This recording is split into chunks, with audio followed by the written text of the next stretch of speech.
Bonjour et bienvenue sur le plateau télé et de la Web TV de la rencontre des entrepreneurs Samatch. Nous accueillons à présent Damien Dumas, directeur général adjoint de la branche santé et prévoyance au sein du groupe Apicil. Bonjour. Bonjour. Merci d'être avec nous.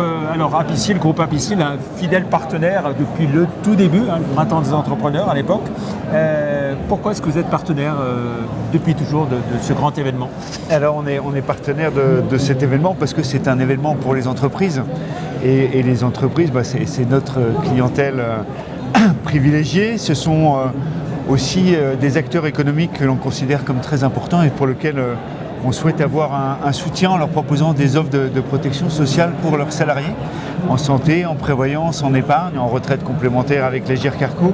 Donc cette proximité des entreprises, c'est quelque chose qui est au cœur finalement de l'existence du groupe. On a été créé par des entrepreneurs qui discutaient avec des syndicats. Donc on se sent parfaitement à notre place au milieu des entreprises, des entrepreneurs. Voilà, il y a plus de 85 ans maintenant Oui, 1938, tout à fait. Voilà. Qu'est-ce qu'une journée comme ça représente pour vous? Qu'est-ce que cela vous apporte? Alors ça représente l'occasion de rencontrer des entrepreneurs, des chefs d'entreprise, des dirigeants et de pouvoir discuter, comprendre quelles sont leurs préoccupations, comprendre quel est dans le rapport qu'ils ont avec leurs collaborateurs, les points qui sont importants pour eux. Finalement, si on veut leur apporter un produit et des services, une proximité réelle avec leurs collaborateurs et avec leur DRH, on a besoin de les rencontrer, on a besoin de discuter. Donc ce sont les temps d'échange qui sont très importants. Et puis on en profite aussi parce qu'on est une entreprise, donc comme eux, pour profiter de l'ensemble des événements, des expériences qui sont proposées aux chefs d'entreprise. Donc on a un double objectif. Voilà. Groupe Apicil lyonnais bien sûr, depuis l'origine, mais présent sur tout le territoire. Tout à fait. C'est quoi le numéro 3 de la protection sociale en France à peu près? Ouais, on est 3e groupe de protection sociale. Après, c'est en fonction de la manière dont on compte les trucs, on va toujours. Mais oui, on est un acteur majeur. On est surtout le principal. En quelques chiffres, on est au-delà de 3,7 milliards de chiffre d'affaires. Un résultat qu'on espère autour de 50 millions d'euros cette année. Voilà, donc c'est 2500 collaborateurs. Donc on a quand même... Et vous travaillez avec plus de 50 000 entreprises? Oui, 50 000 entreprises. Ouais. Et après, ce qui est peut-être la différence avec les autres, c'est qu'on est le seul qui est vraiment non parisien. Voilà, notre siège est à Lyon, on en est fiers. Et donc s'appuie beaucoup sur les représentants du MEDEF lyonnais notamment. Et donc on a cette capacité à ne pas être parisien et savoir aussi regarder les sujets un peu différemment pour ça. Il y a un groupe paritaire, avec une gouvernance paritaire depuis toujours. Alors parmi les sujets évoqués aujourd'hui, l'intelligence artificielle. Comment est-ce que vous avancez, vous, en matière d'intelligence artificielle chez Apicil? Alors l'intelligence artificielle, on veut la regarder, mais pas exclusivement comme un moyen d'améliorer la productivité. C'est pas finalement une super robotisation ou une super automatisation. On pense et on est convaincu que l'intelligence artificielle va nous permettre de rendre des services ou d'avoir des approches qui ne seraient pas possibles autrement. Et donc, voilà, utiliser vraiment la capacité novatrice. Pour vous prendre un exemple, on va chercher au travers d'un modèle à essayer de repérer les moments d'insatisfaction de notre clientèle individuelle pour prévenir un départ silencieux, parce que c'est souvent comme ça dans l'assurance, les gens ils disent pas tiens si tu me fais pas ça je vais partir, ils s'en vont, ils ont résilié. Et voilà, on veut essayer au travers de ce modèle de trouver quels sont les indicateurs, les petites actions, interactions qu'il a avec nous qui peuvent être un signe précurseur d'un départ. Donc c'est pas juste je suis plus intelligent pour répondre plus vite ou pour traiter un document, c'est vraiment pour aller chercher des choses nouvelles. Et puis l'autre point qui est important sur l'intelligence artificielle, c'est qu'on veut le faire dans un cadre sécurisé.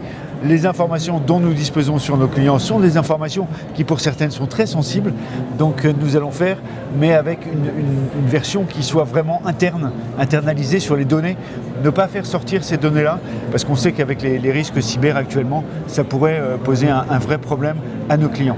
Voilà, vous êtes responsable donc de la branche santé et prévoyance, on va dire le cœur de métier d'Apicil. On entend beaucoup dire et on voit que la santé est au cœur des préoccupations des Français. On entend beaucoup de choses par rapport aux économies qu'il faut faire dans le prochain budget.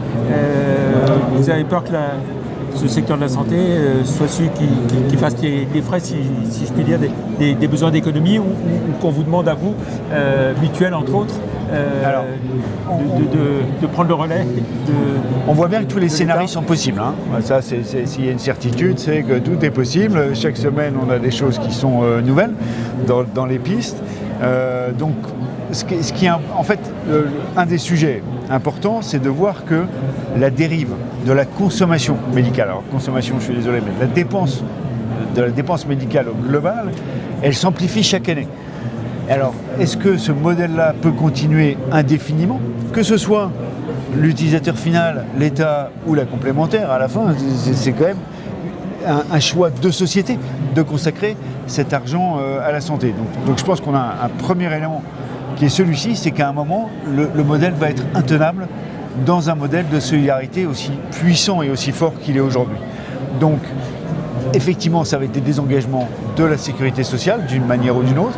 La possibilité de continuer autant qu'on peut, en tant que complémentaire, à mettre en place ces régimes de solidarité, mais il y a un moment où le truc ne marchera plus. C'est-à-dire qu'on va avoir de plus en plus de personnes qui ne seront plus en mesure de s'assurer en santé. Et donc là, un vrai risque d'avoir une population paupérisée qui en plus subirait le fait de ne pas pouvoir bien soigner. Voilà, et puis alors il y a beaucoup de questions aussi de retraite, hein, avec cette fameuse réforme Borne, hein, qui a créé des tas d'insatisfaction. Quand on entend dire finalement le bon modèle, hein, c'est celui de l'Argicarco que vous incarnez, hein, à votre niveau. Tout à fait. Donc quand on dit il faut laisser les partenaires sociaux se mettre d'accord, se débrouiller, puisqu'ils prouvent qu'ils savent très bien gérer.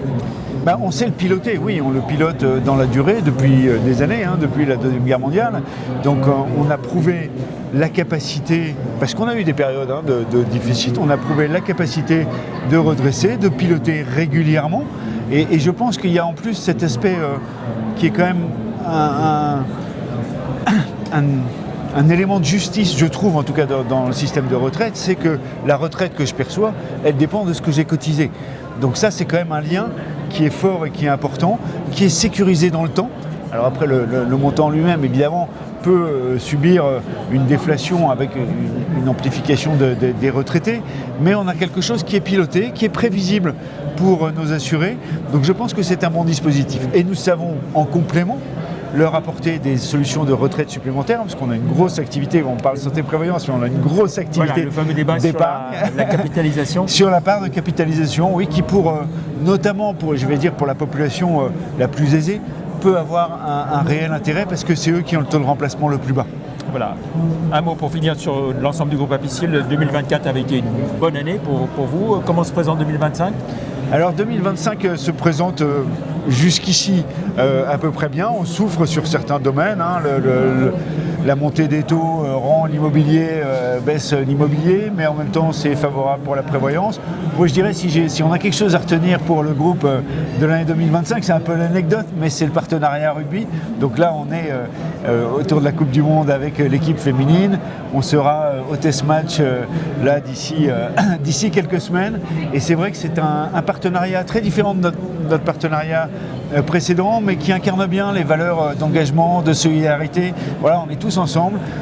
Et puis on veut travailler avec la fédération pour augmenter l'inclusion au sein de ce sport, et notamment en favorisant par exemple les spectateurs handicapés de pouvoir assister à des matchs ou ce genre de choses. Partenariat majeur signé, oui, en début d'année 2025. 2025, oui. Au niveau de la Fédération française de rugby, et bien aussi à l'échelle européenne. Tout à fait, pour les clubs français qui jouent en compétition européenne. Quand ils jouent des matchs en France, on sera aussi présent avec eux. Très bien. Merci beaucoup Damien Dumas, directeur général adjoint du groupe Apicil, en charge de la santé et prévoyance, d'être venu sur le plateau de cette Web TV de la rencontre des entrepreneurs. Groupe Apicil, partenaire historique de cet événement. Merci, au revoir.